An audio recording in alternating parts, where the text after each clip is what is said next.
Hindi porket mayroong ganito, akala mo original na nabili mo. Panuuri mo to. Ito sa kaliwa natin ang fake na Pia horn. Ito sa kanan natin ang original na Pia horn. So ngayon, tingnan natin ang pagkakaiba nila sa packaging. Ito sa packaging guys, ito sa kaliwa. Ayan o. Kung napapansin nyo, medyo distorted siya. Ayan. Distorted. Tapos ngayon, sa original naman, ayan.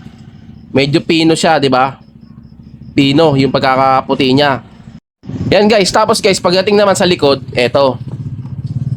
Pagdating sa likod guys, yung fake, wala. Dito yung makikita, wala siyang code na nakalagay. Yan. Pagdating dito sa original, papansin nyo, ayan, meron siyang code na nakalagay na BA19. Which is guys, makikita nyo rin yan sa horn, sa loob ng horn. Ayan. Tignan natin muna yung loob niya. Tignan natin yung loob.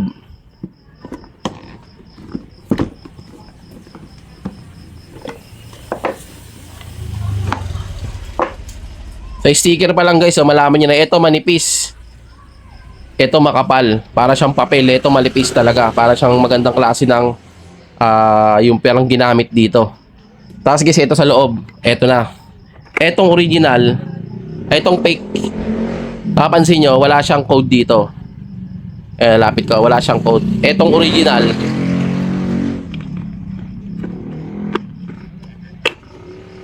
yan, ito yung original. Napapansin nyo, nandito yung code.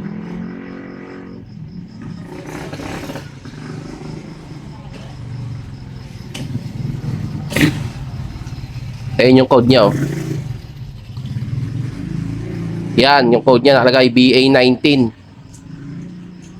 Ayan, nakapansin nyo, ayan, BA19 nakalagay, yan. Tapos ngayon guys, pag tinignan nyo yung likod nila, ayan, pansin nyo agad guys ito. Pansin nyo yung nut ng local, yung fake, kulay gold. Ayan, yung nut ng fake, kulay gold. Yan. Pagdating naman dito sa original, kulay itim. Pansin nyo, kulay itim siya. Ayan, kulay itim. Ayan, pansin nyo. Sa tunog guys, na testing ko na to, halos parehas sila ng tunog. Pero sa physical appearance ng horn, yan, makikita nyo, ito yung fake, ito yung original. Yan. Ayun yung pagkakaiba nila. Tapos ito, pulidong-pulido yung pagkakasulat ng Pia horn niya, yung original. Ayun, nakapansin mo. Pulidong-pulido, basang-basa. Samantalang sa fake, magulo yung sulat niya. Hindi ganong pantay-pantay. So yan guys, yan, nakita nyo na yung physical appearance ng horn natin. Yan, kitang-kita na agad dito, itim yung original, gold yung nut ng fake. Eto. Yan, eto original.